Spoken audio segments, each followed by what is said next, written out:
हरियाणा विधानसभा चुनाव के लिए भारतीय जनता पार्टी ने अपनी दूसरी लिस्ट जारी कर दी है। इस लिस्ट में पार्टी ने कुल 21 उम्मीदवारों को टिकट दिया है। इससे पिछली सूची में भारतीय जनता पार्टी ने 67 प्रत्याशियों के नामों की घोषणा की थी।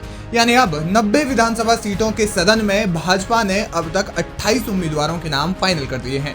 अगली सूची में सिर्फ 2 नाम ही बच जाते हैं। लेकिन इस लिस्ट में एक सीट बड़ी महत्वपूर्ण नजर आ रही है और उस सीट पर उतारे गए प्रत्याशी पर भी पहली बार भाजपा ने भरोसा दिखाया है।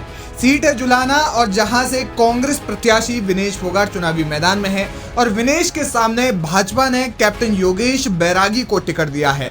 विनेश फोगाट पहली बार चुनाव लड़ रही हैं और कैप्टन बैरागी भी पहली बार अपना भाग्य आजमा रहे हैं। ऐसे में जानते हैं कि कौन है कैप्टन योगेश बैरागी जिन पर भाजपा ने भरोसा जताया है। कैप्टन योगेश बैरागी उच्च शिक्षा प्राप्त किए हैं और वे एयर इंडिया के सीनियर पायलट रह चुके हैं। उन्होंने कई फ्लाइट्स को उनके गंतव्य तक पहुंचाया है। उन्होंने एयर इंडिया में कई महत्वपूर्ण फ्लाइट्स को लीड किया है। चेन्नई में बाढ़ और प्राकृतिक आपदा के दौरान उन्होंने कई रेस्क्यू उड़ानें भी भरी हैं। कैप्टन बैरागी ने भारत में कोरोना महामारी के दौरान भी महत्वपूर्ण जिम्मेदारी निभाई।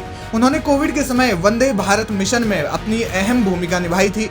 योगेश बैरागी एयर इंडिया में बतौर कैप्टन एक लग्जरी लाइफ जीते थे, लेकिन बाद में उन्होंने कैप्टन की नौकरी छोड़ी और राजनीति में आने का फैसला किया। कैप्टन योगेश बैरागी हरियाणा के सफीदों के रहने वाले हैं और वर्तमान में भारतीय जनता युवा मोर्चा के प्रदेश उपाध्यक्ष भी हैं। वे राजनीति में बतौर विधायक चुनाव लड़ने वाले देश के कुछ चुनिंदा युवाओं में से एक है। उनकी उम्र 35 वर्ष है। सवाल ये है कि इतनी महत्वपूर्ण भूमिकाएं निभाने के बाद भी कैप्टन बैरागी ने ऐसी जिंदगी क्यों छोड़ी जिसकी लोग कल्पना करते हैं। इस बारे में उनका कहना है कि वे बढ़िया काम कर रहे थे और उनका सैलरी पैकेज भी बहुत अच्छा था और जिंदगी एक अव्वल दर्जे की चल रही थी। लेकिन जब देश में कोरोना महामारी आई तो उसने उनके मन और उनके जीवन पर बड़ा प्रभाव डाला। जिस समय हमारे देश के हजारों लोग अलग अलग देशों में फंसे हुए थे उस समय सबके लिए मुश्किल समय था। लेकिन मोदी सरकार ने बड़ा फैसला लेते हुए सभी भारतीयों को वापस लाने का निर्णय लिया और इसके लिए वंदे भारत मिशन की शुरुआत की।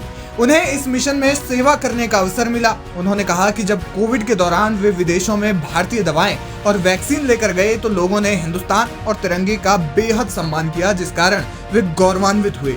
उन्होंने कहा कि वे प्रधानमंत्री मोदी से इसी समय पर प्रभावित हुए और उन्हीं को गुरु मानते हुए उन्होंने पायलट की नौकरी छोड़ने और राजनीति में कदम रखने का फैसला लिया। वे कहते हैं कि पहले उन्हें राजनीति को लेकर संशय था, लेकिन जब उन्होंने अपने गांव की स्थिति देखी तो वे बेहद दुखी हुए और उन्होंने अपने ही गांव से राजनीति में कदम रखने का फैसला किया।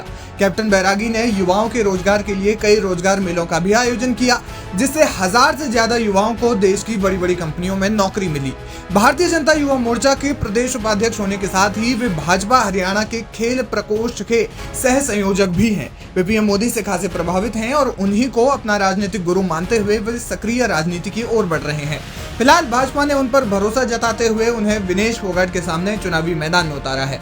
देखना ये होगा कि पूर्व में पहलवान रही विनेश फोगाट और पूर्व में एयर इंडिया के कैप्टन रहे योगेश बैरागी के बीच कैसी टक्कर होती है।